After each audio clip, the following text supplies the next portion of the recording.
السلام عليكم. لو تشوف ملخص الجزء الاول يكون احسن، لكن لو لا ففي الجزء الاول من الفيلم عرفنا ان في المستقبل البعيد في كوكب اسمه اراكس، واللي بيكون كوكب غني جدا بماده اسمها التوابل، بتكون مخلوطه في تراب الكوكب الصحراوي، واللي بتستخدم في تشغيل السفن الفضائيه وحاجات كتير تانية، وبنعرف انها ماده مخدره وبتسبب هلاوس، وبجانب كده بتكون سبب في انها بتطول عمر اللي بيتعاطاها، وبتكون هي الماده الاغلى في الكون. وعرفنا برضو عن الديدان الرمليه العملاقه اللي موجوده في الصحراء بتاع الكوكب، وعرفنا كمان ان شعب الهراكنه حكموا الكوكب ده واستخرجوا منه كميات كبيرة من التوابل لفترة طويلة من الزمن لدرجة وصولهم للثراء الفاحش، وبالطبع بيكونوا دخلوا في حروب كتير جدا مع أهل الكوكب واللي كان اسمهم الفريمن. وعرفنا إن بعد 80 سنة من حكم الهراكنة للكوكب قرر الإمبراطور عزلهم من حكم الكوكب وتعيين مكانهم عائلة أتريدس عشان يحكموا كوكب أراكس ويستخرجوا التوابل لحسابه. وبعد أحداث كتير جدا عرفنا إن الإمبراطور عين الدوقليتو على كوكب أراكس عشان يخلص منه، لأنه عرف مقدار قوته الحقيقية ومقدار قوة جيشه، وعشان كده بيتحد قوات الهراكنة والسردوكار اللي هم الحرس الإمبراطوري، وبيهجموا على آل أتريدس وبيبيدوهم. وللأسف الدوقليتو بيموت هو وأغلب جيشه، أما بول ابنه والليدي جيسيكا مراته بيقدروا إنهم يهربوا ويروحوا للفريمن ويتحالفوا معاهم.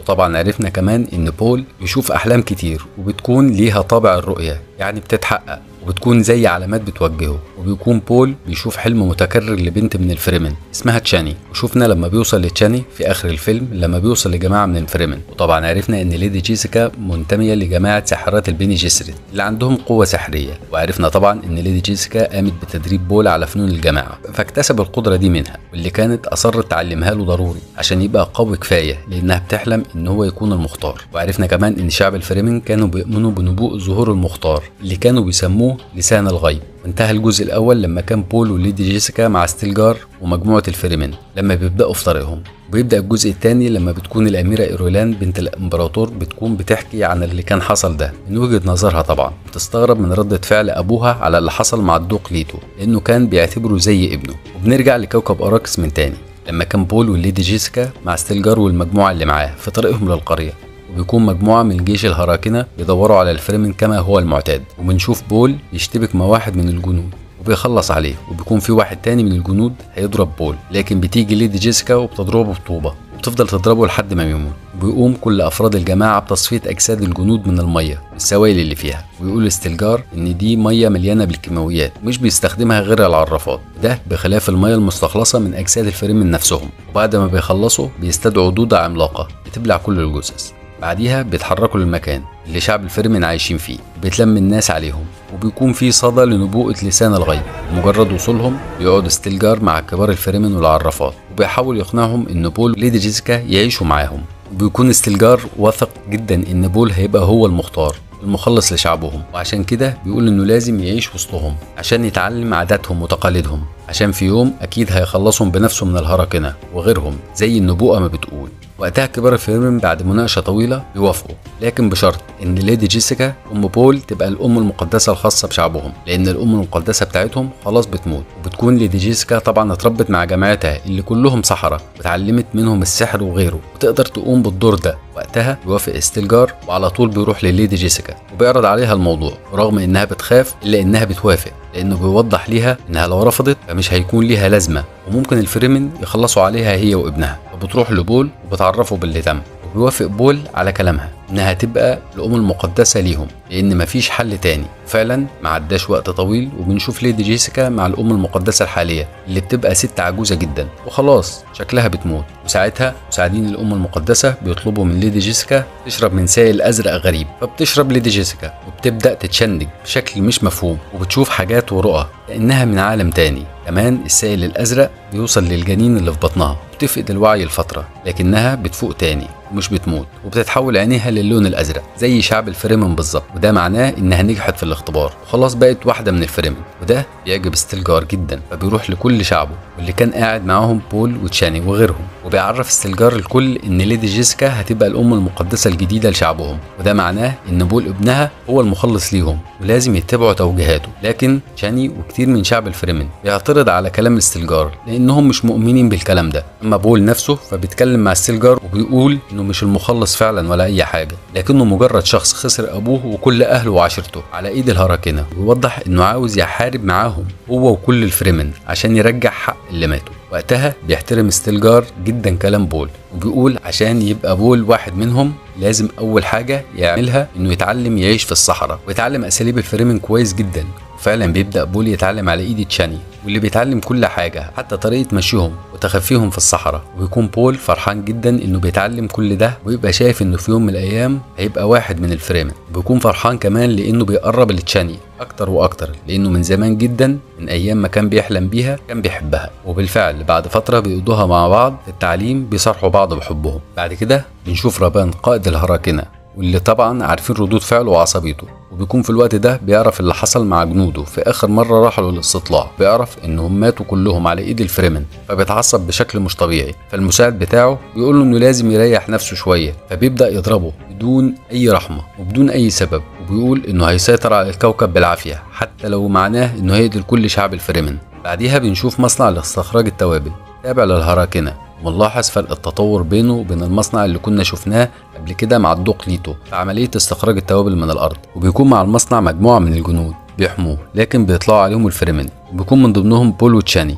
بيبدأ بول في اشتباكات مع الجنود وبيشتبك معاهم بشجاعة متناهية، وبعد معركة بيقدر بول وتشاني وباقي الفريمن انهم يدمروا المصنع والسفينة تماما وبيرجعوا بسلام. وفي الليل بيقعد الكل ويحتفلوا بالإنجاز العظيم اللي عملوه، وبيفضل ستيلجار يشكر في بول وبيقول انه شجاع جدا بسبب اللي عمله النهارده، وانه بكده اثبت احقيته في انه يكون واحد من الفريمن. وبيقول لبول انه عليه انه يختار لنفسه اسم من بيت اراكس. بيختار بول اسم المؤدب وبيعلن ده بشكل رسمي، وبيحتفل جماعه الفريمن وبيفرح بول جدا. بعد كده بنشوف ان رابان بيروح ويقابل عمه البارون فلاديمير زعيم الهراكنه، اللي بيكون متضايق منه عشان فشله وخسارته المتكرره قصاد جنود الفريمن وانتشار جواسيسهم، وبيقول له انه لو فضل يخسر اكتر من كده هيشيلوا من زعامه الجنود في كوكب اراكس نهائيا. فبيوافق رابان غصب عنه لانه عارف عمه كويس جدا، وبيسيبه ويمشي. بعديها بنشوف ان بول يصحى مخضوض من النوم، وبتكون معاه تشاني، فبتسأله كنت بتحلم بإيه؟ فبيقول لها إنه حلم مع حد ما يعرفوش هو مين، وكان شايف نفسه يتتبعه في الحلم. شاف كمان إن هتقوم حرب وهيكون في مجاعة ضخمة يموتوا فيها ناس كتير، فبتحاول تشاني إنها تخفف عنه. بتقول له إن الأحلام دي ممكن ما تكونش حقيقية لأنه تعرض للتوابل كتير الفترة اللي فاتت، وممكن تكون الأحلام دي من تأثير التوابل مش أكتر. فبيعدي بيقول الموقف وهو مش مطمن.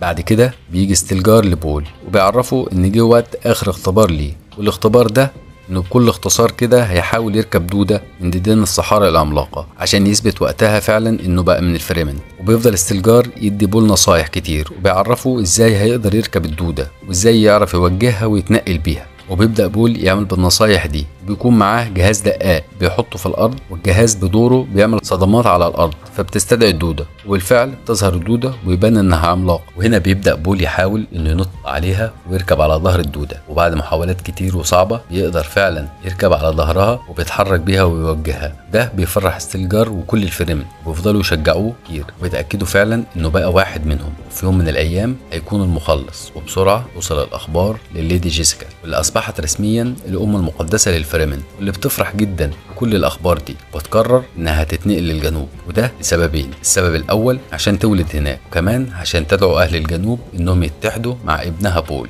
عشان يحاربوا معاه ضد الهراكنة والإمبراطور. وفعلا بعد كام يوم نشوف الفريمن بيجهزوا حاجات الليدي جيسيكا عشان خاطر تتنقل للجنوب، وبتحاول إن هي تخلي بول يجي معاها، لكن بول بيرفض، وبيكون بول مش شايف نفسه المخلص ولا أي حاجة، وبالتالي مش حابب يروح يعمل اتحاد مع القبائل في الجنوب. وبتدور بينهم محادثة بتبين قد إيه هو مش مقتنع بحكاية إنه المختار، وبيقول لها إن كل الكلام ده مجرد حكاية من تأليف البني جيسرت، ما هوش نبوءة ولا أي حاجة. فتفهم ليدي جيسيكا كلامه وبتتنقل لوحدها للجنوب. وبنعرف كمان إنها بتتكلم مع الجنين اللي في بطنها، اللي بتكون بنت تمتلك قدرات سحرية كبيرة جدا. وبعد كام يوم بنشوف رابان يجهز جيش كبير عشان يهجم على الفريمن، عشان يثبت للبارون إنه يستحق يفضل كقائد في كوكب أراكس ويقود الجيش. وفعلا بياخد رابان جيشه وبيهجم على الفريمن في معركة قوية جدا، بيكون معاهم بول طبعا. فبيحاربوا رابان بقوة وشراسة وبيقدروا يهزموهم شر هزيمة، لدرجة إن رابان بيهرب من الخوف على نفسه لأنه كان على وشك وشك انه يموت. الاخبار دي بتوصل للامبراطور وبنته، وبيقلق الامبراطور جدا لانه بيكون حاسس دلوقتي ان الفريمن بقوا اقوى بكتير من اي يوم تاني بوجود قائدهم المؤدب، وبيكون واضح انهم ممكن يهزموا جيش الهراكنة في اي لحظة، وبالتالي ده بيهدد عرش الامبراطور نفسه. لكن بنته الاميرة ايرولان اللي بتكون برضه واحدة من ساحرات البني جيسريت تقترح انه يسيب الحرب تفضل دايرة هناك كده زي ما هي، وفي النهاية يدخل هو كامبراطور ينقذ الموقف عشان يبان قدام الكل في مظهر المنقذ ويثبت عرشه اكتر. فبيقتنع الامبراطور بالكلام ده، لكن زي ما احنا عارفين ان البني جيسريت خططهم الخاصة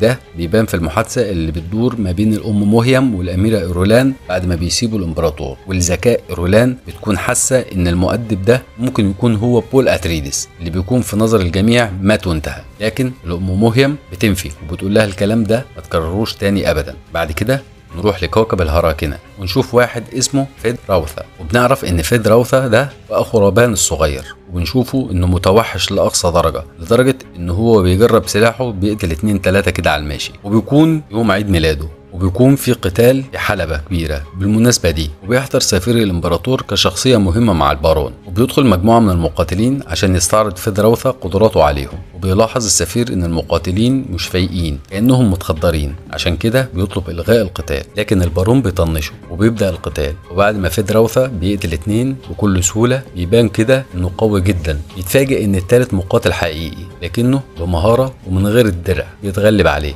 وده بيكون من ترتيب البارون نفسه. كمان مرات السفير الليدي مارجوت بتلاحظ هي كمان اللي بيحصل. بعد القتال ده يقعد البارون مع فيد وبيعرف انه هيخليه هو زعيم الجيش في كوكب اراكس مكان رابان اخوه. كمان بيقول له انه في يوم من الايام هيخليه هو الامبراطور، فبيفرح فيد راوثا جدا لانه كان طموح لدرجه الجشع زي عمه. بعد كده بنشوف ان فيد بيروح لاوضته، لكنه وهو في طريقه بيلاقي واحده وتكون هي الليدي مارجوت فينرينج مرات السفير، ودي تبقى واحده من جماعه ساحرات البني جيسريت واللي بتعمل له اختبار الصندوق. ومن الاختبار ده بتقدر تتاكد ان فيد راوثا عنده من المؤهلات اللي تخليه ممكن يكون الامبراطور، او يعني هو الند الحقيقي لبول اتريدس في الحكم. وبالتالي بتروح مارجوت لزعيمه البني جيسريت وبتعرف الام موهيم كل اللي تم، وتتاكد ان بقى عندهم بديل لبول. بيقرروا انهم يتحكموا في فيد راوثا، لكن بيبقى فيه شبه تخوف لان فيد راوثا كان القتل هو ابسط شيء عنده، حتى انه قتل امه نفسها، لكن كان عليهم دايما السيطره عليه في حال انه بقى هو الامبراطور. وده طبعا لمصلحه البني جيسريت لتنفيذ مخططاتهم. وكمان لو فيد راوثا فشل في المهمه دي فبنته اللي دلوقتي في بطن مارجوت بعد مقابلتها ليه وقت اختبار الصندوق هتكون هي المرشحه لكونها المختاره. وبكده بيكون عندهم خطط بديله دايما للوصول لميلاد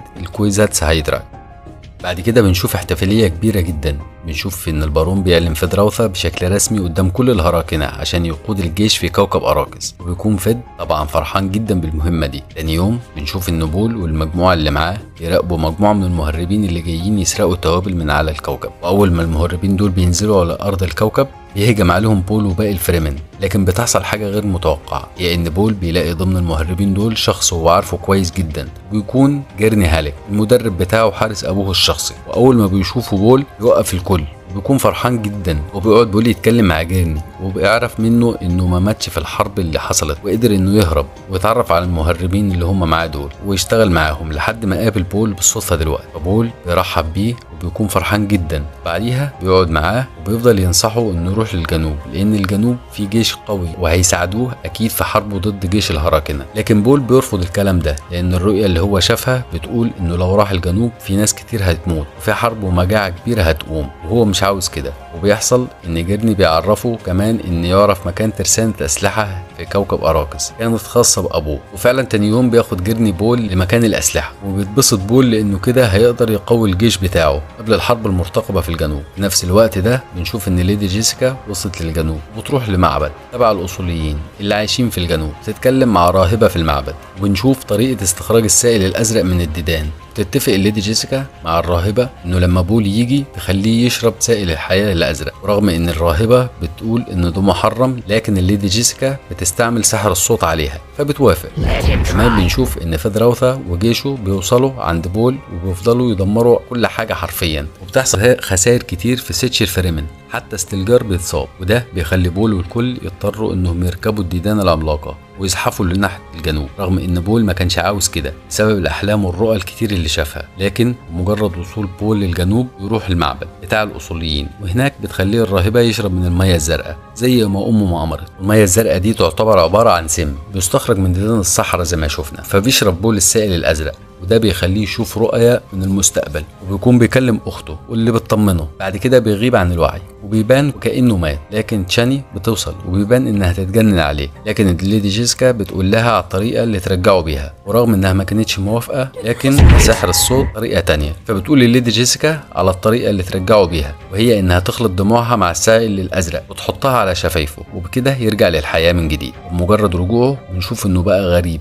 ويبان انه اكتسب قدرات سحرية كبيرة جدا، فبيقول لامه انه بعد ما شرب المية بقى قادر انه يشوف لمحات من المستقبل، كمان بقى عارف اسرار كتير من الماضي، زي ان الليدي جيسيكا تبقى بنت البارون فلاديمير. واحنا طبعا شفنا الطريقة مع فيدراوثا ومارجوت، وعشان كده شاف انه لازم يكون الامبراطور، مش لمجرد انه يوقف جيش الهراكنة ويحارب مع الفريمن لا خلاص كوكب اراكس وبس، لا ده بقى شايف انه لازم يكون الامبراطور بتاع الكون، ورسالته تكون هي ان العدل يسود كل الكواكب. وبالتالي عشان ينفذ بول مخططه ده بيجمع كل الفريمن والاصوليين، وبفضل نبوءة لسان الغيب اللي هم اساسا مؤمنين بيها فكلهم تقريبا بيكونوا خاضعين ليه، ما عدا شويه مشككين في حوار النبوءه والمخلص ده، لكنه بيتكلم معاهم وبيعرفهم انه هيبدا حرب كبيره ضد الامبراطوريه كلها عشان يوصل للحكم ويكون الامبراطور. كلام بول ده بيضايق تشاني وشويه المعترضين، لانهم مش مؤمنين ان واحد بس قادر انه يتحكم في مصير كوكب كامل، وكمان عشان تشاني بتحس ان بول بدا يتغير ويبقى عاوز سلطه مش اكتر. لكن بول مش بيهتم وبيبعت مرسوم للامبراطور بالمطالبه بالقصاص لآل اتريدس في المجزره اللي قام بيها الهراكنه والسردقار. ولما بيوصل المرسوم للامبراطور اول ما بيقراه بيتصدم، لانه اصلا ما كانش يعرف ان بول عايش وفاكره مات مع ابوه الجيش بتاعه. لكن يقرر الامبراطور يروح كوكب اراكس ويحاول يلعب بذكاء بانه يقدم البارون ككبش فدا. بعد كده بنشوف الامبراطور مع فيدراوثا والبارون وبقيه الهراكنه بعد ما بيوصل لكوكب اراكس، وبالفعل بيهزأ الامبراطور البارون لانه ما كانش عارف يحدد مكان المؤدب، بيقولوا انه مجرد واحد مجنون. ولما بيسأل الامبراطور عن النشاط الفريمن في الجنوب بيحاول يبرر موقفه، بيقول له ان العواصف شديده في الجنوب ومفيش اي اتصال هناك. لكن في اللحظه دي واحد من الحرس الامبراطوري سردوكار يضرب البارون ويفصله عن جهاز مقاومه الجاذبيه اللي شايله اهانه ليه، عقاب ليه على اللي عمله. في الوقت ده بيكون بول وجيش الفريمن والاصوليين بيهجموا على المكان، ونشوف معركه كبيره وهجوم وتفجيرات. وبعد هزيمه القوات التابعه للهراكنه والسردوكار قصاد ديدان الصحراء والفريمن بيقدر بول يوصل لقاعه الامبراطور، واول حاجه بيعملها بول هي انه بيقتل جده البارون زي اي حيوان، بيأمر انه يترمي في الصحراء. اما باقي الجيش بتاع بول بيكون بيحارب باقي جيش الهراكنه، واللي منهم بيكون رابان اللي يكون بيهرب دلوقتي، لكن جيرني بيقدر يوصل له وبيقتله كانتقام منه على كل اللي عمله وقتله لكل شعبه. ونرجع تاني لبول اللي بيتكلم مع الامبراطور وبيعرفه انه المفروض يقتله لانه قتل ابوه، لكن مش هيعمل كده معاه. فبيعرفه الامبراطور ان ده كان لازم يحصل، وبيقول له ان ابوك ما كانش قوي كفايه لانه كان بيحكم بقلبه وعواطفه، ان الحاكم اللي يجي كوكب اراكس لازم يحكم بالحديد والنار، ومن البدايه كان اختياري ليه غلط. كلام الامبراطور ده بيعصب بول لكنه مش بيهتم، ويعرف الامبراطور ان برضه مش هيقتله بل هيكون هو الامبراطور، وعشان شرعية الحكم هيتجوز بنته غصب عنه، وبيطلب منه اختيار بطل للمبارزة. وساعتها بيتكلم فيدراوثا وبيعرض نفسه كبطل للمبارزة، والامبراطور بيقبل، وبتبدأ المبارزة مع فيدراوثا في معركة من اقوى ما تكون، وبيقدر فيد انه يصيب بول، وده بيخليه يحس انه انتصر وبيقرب من بول، لكن ما يعرفش ان بول بيتمتع بقدرات كبيرة جدا وشاف الكلام ده قبل كده، فمن غير ما ياخد باله بيتفاجئ بسكين بول في قلبه وبيموت فيدراوثا. بعد كده بول بيخلي الامبراطور يركع قدامه ويبوس ايده كعلامه على انكساره وعلامه انه بقى الامبراطور الجديد، ويبعت رساله لقوات العائلات خارج الكوكب وبيطلب منهم الامتثال للوضع، لكن بيكون في رفض من العائلات، فبيقرر انه ياخد جيشه ويلف الكون كله عشان يخلي كل الشعوب والعائلات يبايعوه كامبراطور. وهنا بتكون البدايه للحرب المقدسه، وفعلا يتحرك بول والكل يهتفوا باسمه وبيمشوا من كوكب اراكس ما عدا تشاني مش بترضى تمشي وبتقرر تستمر في الكوكب. وهنا بتكون البدايه، لكن البداية اللي ده وقتها فعلا انك تشترك على القناة.